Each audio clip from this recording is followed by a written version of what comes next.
What's up, guys? Welcome back to my channel. Today I'm gonna do something a little different than what I've been doing.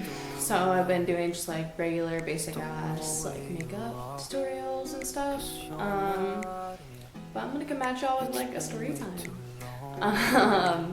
So I've had, and I'm gonna do my makeup at the same time, hopefully, maybe not, I don't know, or we'll see. Yeah, okay, so basically, I have a story time, and this story time, if you can't tell by the title down below, is I was in a very toxic, like, 2-month relationship. Yeah, it lasted only like 2 months, and how this went, it's like super uncomfortable for me to like talk about, just because I don't even know if I'm gonna post this, like, honestly. I have no idea, and if I do, like, I don't have many subscribers, like, I don't fucking know how this is gonna go, but it's just gonna go, and like, I just feel like maybe if I talk about it, it'll make me feel better, and maybe it'll just be like a therapeutic type of thing. We'll see. So basically, I was in just like a really weird spot in my life. I was modeling and I was couch surfing. I was not healthy. Like, I was not living my life to the fullest extent that I could have. I was not living on my own. Like, I was not, like, I was living with friends all the time because I didn't have my own place to stay. I was not living with my parents. It was not, and I had, like, I was not doing my, I was not being my best self. So I got on Tinder, and I had not been in a relationship for probably like a year or so. And so like a real relationship. Like, I had dated, you know, like, but like my last boyfriend was like a year or 2. And so I got on Tinder like a single ladies do, some of us. And so like I got on Tinder, and I just started searching around, and I wasn't like trying to do anything serious. I was really honestly, like, to be honest, like, really, I was like trying to just like hook up, like, and that sounds so bad to say now, like, looking back on it, like, this is all a big mistake. And so I ended up coming across this guy, and we'll call him N. We'll just call him N. And so I came across this guy N, and he ended up coming over to the place I was staying at, and from the get-go, it was like all a lie. Like, he told me that he was working in Austin, and that he was just like a couple hours away, and that he lived in that town, and that he had an apartment with a roommate, but that the apartment was basically up for lease, and that they were both going their separate ways and just like getting their own places and stuff, just the roommate and him, and that he was just like in between places, but he worked all the time and just like all this stuff. So he just like came over, and like we just started hanging out like all the time, like after that one night that it was just supposed to be like a Tinder hookup type thing. And so basically like night after night he kept coming over after he would go to work, and then like a week into that he lost his job. This is what he told me. Like, I'm doing air quotes because like this is all what he had told me, but like I don't know if it's the truth or not. Like, I have no idea. And so like he needed a place to stay, and like I was couch surfing, like I said, like I didn't really have my own place. Like, I was staying with a friend at this time, and my friend ended up like, she was like, yo, look, I'm not really cool with him like coming over every single night. Like, it's okay if he comes and spend the nights, like sometimes, but like not all the time.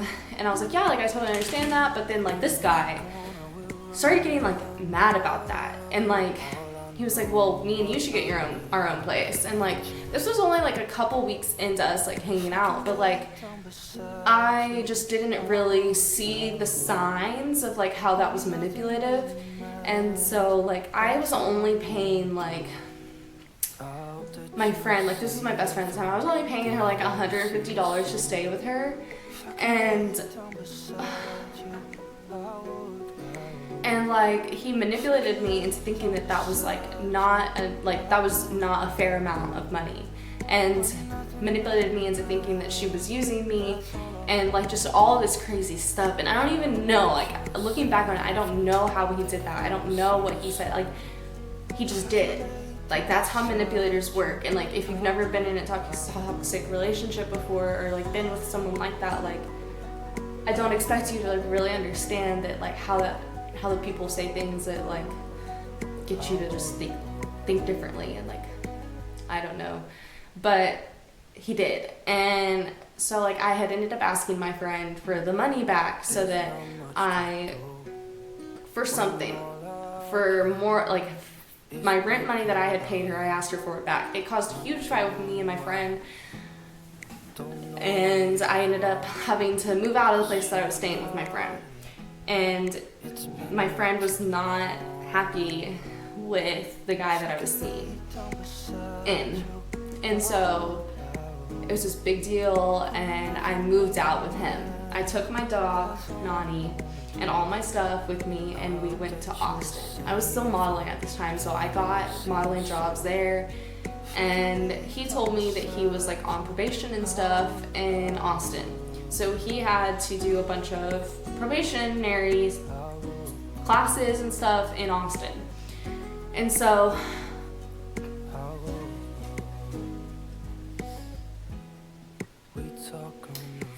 basically we're chilling in Austin, but we had to get like hotel rooms and stuff.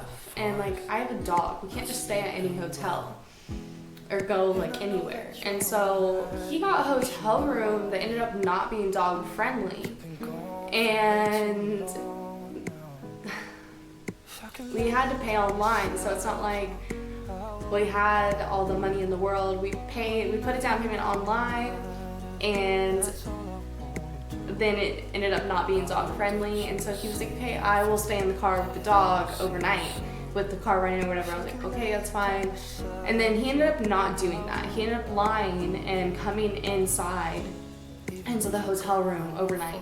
Mind you, this is Texas. This is like 100-degree weather in the summer. Like, you can't just leave a dog in the car in heat overnight. Like, even overnight, like, it's hot. It gets hot. Like, you can't do that. My dog is a Chihuahua. Like, she'll get overheated. And so he left her overnight. I take sleeping medication. So whenever I go to sleep, I fall asleep hard. I don't hear anything for a good 8 hours. So in the morning, I woke up and he was in the hotel room. I was like, where's Nani? Where's my dog? And he was like, she's in the car. She's fine. Like, I ran down there, and she was in the driver's seat, like under the pedals, literally laying down, having a freaking heat stroke. She was like dying. She was sweating. Like, this poor dog was about to die. I grabbed her and I took her up to that room, which I was not supposed to do. Like, we were not supposed to do that. I took her up to that room. I poured water on her. I gave her water. I gave her food. It was so hot. And immediately, management comes and knocks on the door. They're like, I know you have a dog in here. Y'all need to leave immediately. We'll call the police. Blah, blah, blah, blah. Call the police? He just left an animal in the car in 100-degree weather overnight. Like, have freaking humanity, people. Like, I was like, just give me 20 minutes so I can cool my dog down and we will leave. They were like, no, you need to leave now. I was like, seriously? So I was gathering my stuff. I told N that what I did and how I messed up, and I took the dog up, and so we were getting kicked out of the hotel room. We had booked that hotel room for 3 days, and so he was pissed off, and it was only like the second day in, and so he punched a hole in the hotel room wall So he caused us to pay a fine. They were gonna call the cops on us and all this stuff. But I left. I was like, yeah, fuck you. And then he was driving really crazy all around Austin and really was freaking me out and stuff. And I called my mom. I was like, I'm freaked out. I'm scared. I called my mom. She came to Austin to get me. And I should have left then. I shouldn't have gone back to him. I was at my parents' house. I was safe. Like my friend that I was staying with at the time let me go back to her house. Like I shouldn't have gone back to him. But at that time, we had already put a down payment on a little cabin in a neighboring town where I live now, in like a neighboring town. And so I felt like I had to. And I felt like he was texting me and just like telling me a bunch of stuff. He had called me and told me he got in a car wreck. Just a lot of manipulative things led up to me deciding to go back. So I went back to him, and for the next like month, we were living off of dollar store, like the Dollar General food, in a cabin where we had very little air conditioning. Only my vehicle worked at the time also, because he did get in a car accident. I was driving him back and forth to Austin like every other day for his probationary meetings. He lied to me about like what he was actually on probation for. He was actually on probation for assaulting another girlfriend of his. There was like just a lot of horrible things leading up to this. And then he would always like ask to get Xanax and bars and stuff because I did know people who had that stuff. And like we were living in an area that I was familiar with, but I was like, no, like I don't want to do that, you know? And he would like literally get upset if I wouldn't allow him or like go get them. And so one time I was like, fuck it, fine, like we'll go get it. And so we did, and he was fucked up for like 3 days straight. And I went to sleep and I woke up in the middle of the night and he was like on my phone. Like literally like I was asleep and like I rolled over and woke up and he was like just like on my fucking phone. Like I was like, what are you doing? And he was like, what does it look like? I'm on your phone. And I was like, okay, like you know what I'm doing, like you know everything that I do, like I'm a model, you know that I have like, you know everything, you know. So I was just like, why are you doing that? You know? And then, so like the next couple nights I was like, he was all barred out. And so I was like, fuck it. I'm like, people who are suspicious of their partners usually have like a reason to be suspicious because they're doing something. So I was like, okay, I'm gonna look at your phone. And so I did. And come to find out, this motherfucker was cheating on me. Like he literally like was Snapchatting like 4 different girls, and like 4 different girls' nudes popped up on his phone when I looked on Snapchat. And so I was pissed off, I was angry. I wasn't even being treated good. Like literally was not being treated good at all.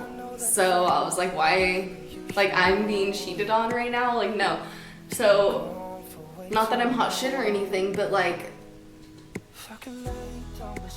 no, I'm not about to do that. Like I deserve to be treated good. If he wasn't working, like I was the only one. I was modeling, making like $400, and then he would take that money right out of my hand. And I'd be like, what are you gonna do for work? He'd be like, I'm just gonna file for unemployment. And I'd just be like, what? Like no. And so basically, when I caught him cheating on me that whole day, like we had gone and hung out with one of my friends and like chilled, and then we come back to the cabin and I confront him about the cheating. And I texted my dad, like, I want out of this relationship, he's cheating on me. And my dad was like, what are you gonna do? And I was like, I don't know. And then my dad proceeded to try and call me. And when I didn't answer, my dad got concerned. So I confronted him about the cheating and about all those girls and stuff, and I tried to walk out our front door. I tried to leave him, and he was not gonna have that. So this is a disclaimer right now.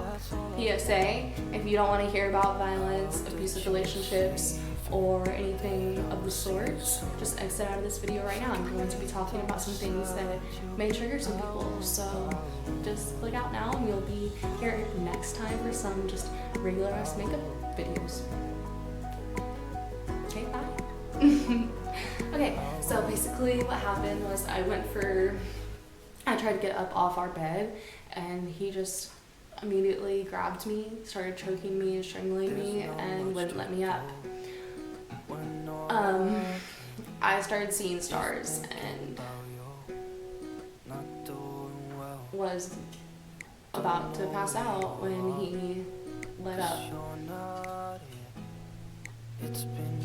Like, that first attack was like he was strangling me and holding my mouth and my nose with his other hand, and that was like my first glance of like him actually trying to kill me. Like, there were times when, yeah, he would just be kind of like violent or just kind of, you know, just say weird things, and like, yeah, he was a violent person. Like, there were times when he would say just say weird shit like throughout the couple months that we were together, and like I just never thought that he would actually hit me, like, but he strangled me, and he knew when to let up. So he let up, and like I immediately just started getting up, and I don't even know what I did. Like, I just got up and was crying, breathing, catching my breath, I guess, and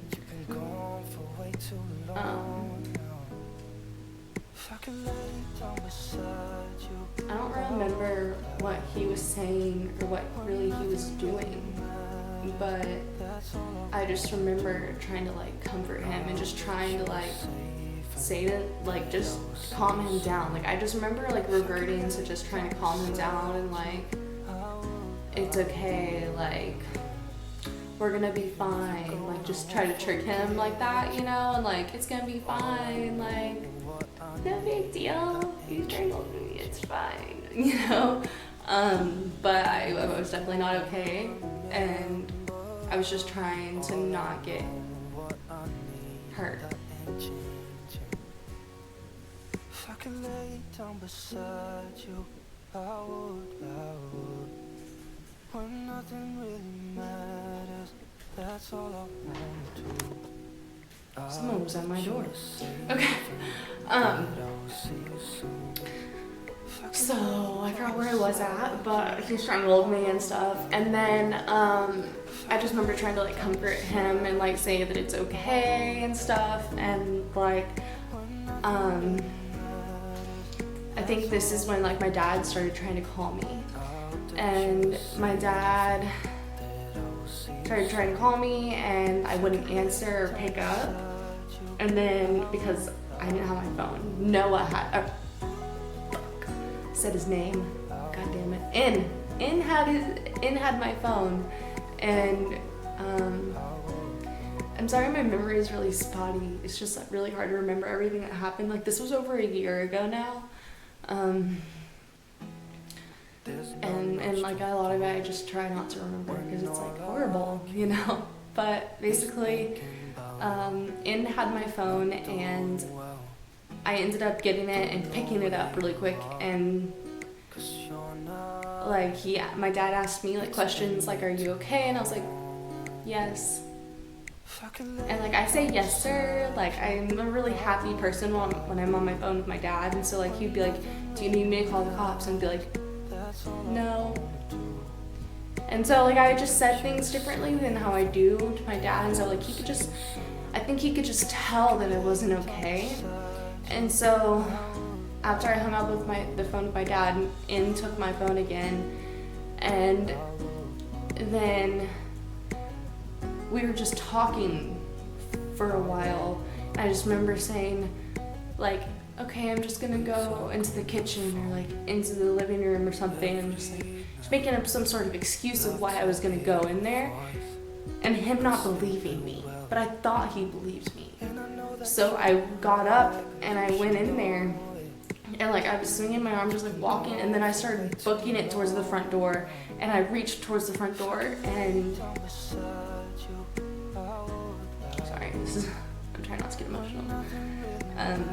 This is when he grabbed me by my left arm and he just like swung me over his body, and I literally just like did a whole ass flip like over his body and landed flat, and my feet hit flat on the floor, breaking my foot.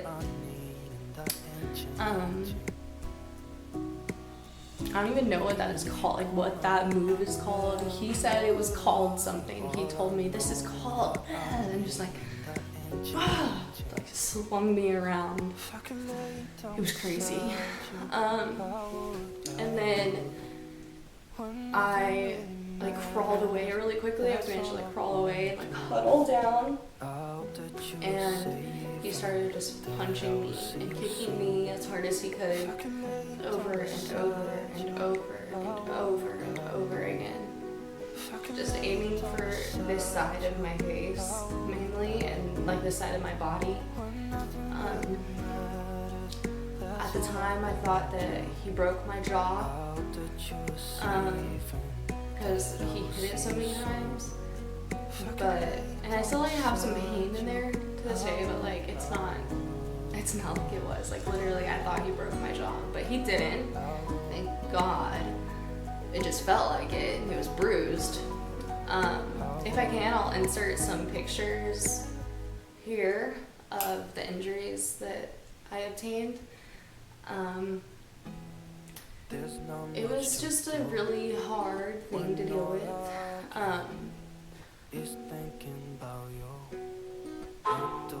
After he stopped hitting me,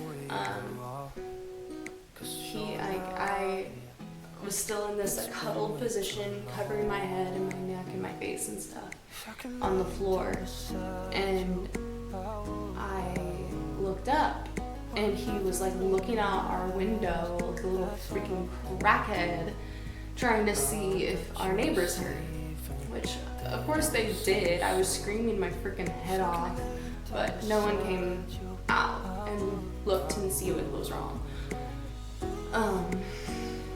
And so he saw me looking up from my hands, and he got up and came at me and acted like he was gonna kick me in the face. And I screamed and huddled back, and he just acted like he was gonna kick me, like, tormented me.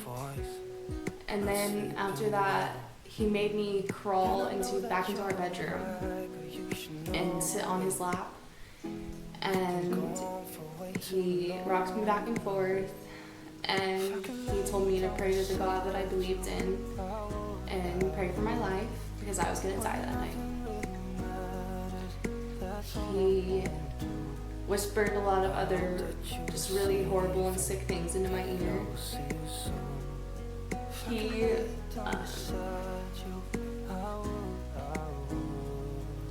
He just continued to tell me that I was worthless and how much of a whore I was, and that I was the reason that this was happening, and that I was not allowed to leave him, and that if he wasn't gonna have me, no one was. Just crazy things like that, just out of his mind. And what made him mad was I was trying to leave him. So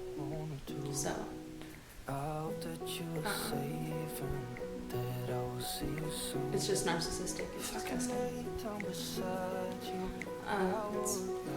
evil. So I started feeling really nauseous because of the pain that I was feeling in my jaw and in my foot. I knew that my foot was broken because I felt like I've broken my toes and stuff before, and I broke my ankle. Like I felt that pain before, and it was like so excruciating. I was also I was going through all this, and like I was feeling really anxious, and so I was nauseous, and I literally felt like I was gonna throw up, and so I was like, I'm gonna throw up, and I threw up in his hands. He just held out his hands, and I threw up in his hands. I don't know why. And then I told him I needed to go to the hospital.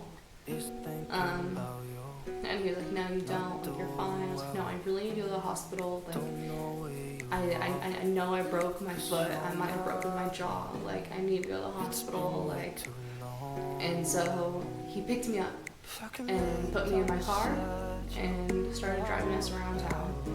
He was driving just erratically, just would stop random places and then go and then stop and go and then would go to the, and then we would go to the emergency place and it was closed. It was like a little urgent care place and it was closed.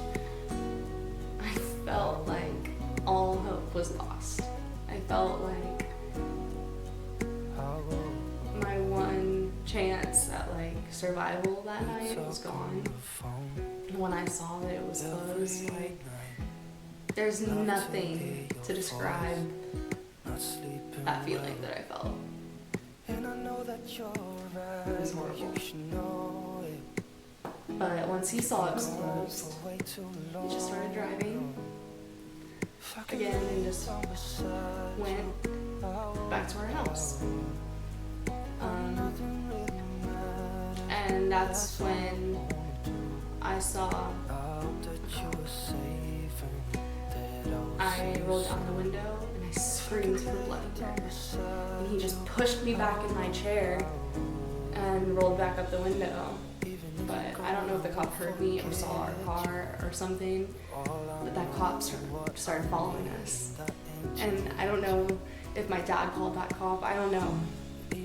But the cop started following us. And eventually the cop turned his lights on and no, saying, if you don't lie to this cop, I'm gonna wreck us into these trees, I'm gonna kill us, like, just threatening me. And I was like, I'll lie, I promise, like, I promise I'll lie, like.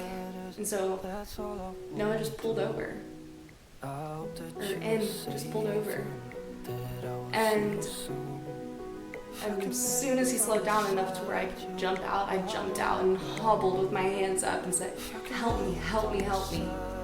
And that was the end of it. The cop comes out with his gun pulled. Noah gets so close to him, I swear. So close to him. The cop should have shot him. I don't know why he didn't, but he didn't. And I was saved. I went to the hospital. I was okay.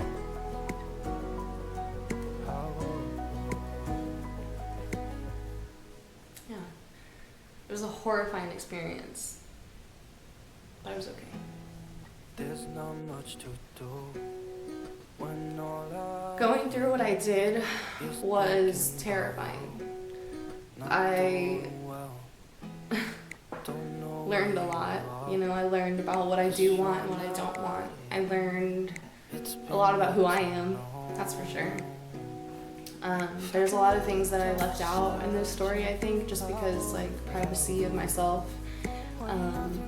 And yeah, it's hard to talk about this just because it is such a private thing that happened to me.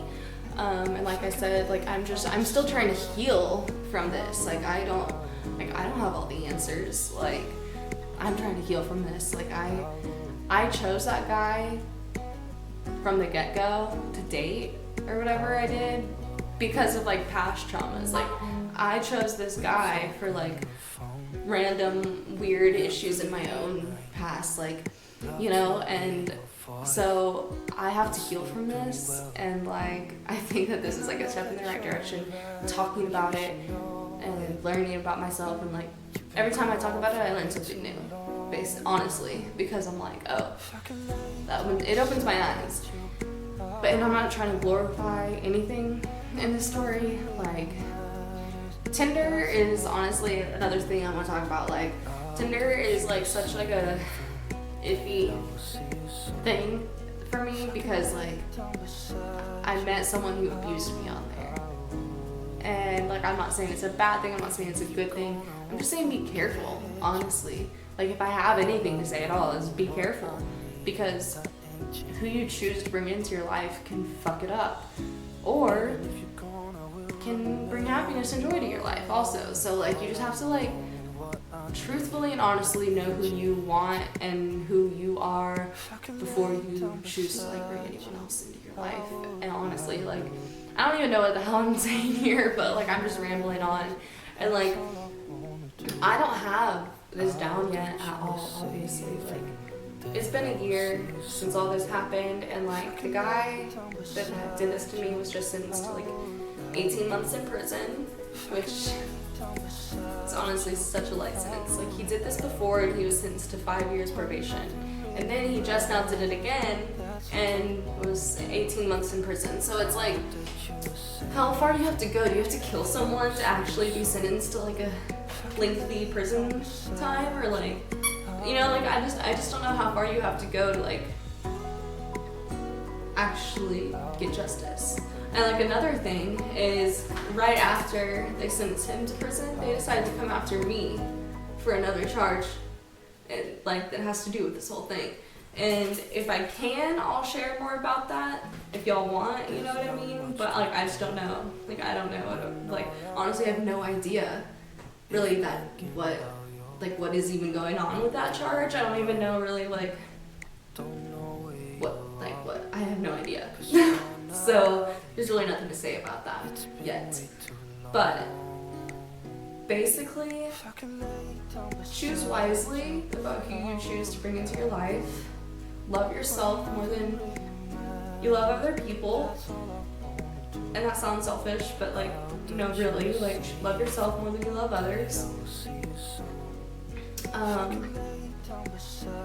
And just keep your energy positive and don't let anyone fuck it up. So that's really what I've been trying to say here. Know your worth too, because like I didn't know my worth, and I still have times where I struggle with that, you know. I have a lot of times where I struggle with that, but like I work on it every day, and like I have a support system who loves me, and like they keep me positive. Don't you keep me positive? Yeah. So bye. Bye. Alright guys, like and subscribe down below if you want to see more of this cute face. Yeah. Alright. Bye guys. Thanks for watching.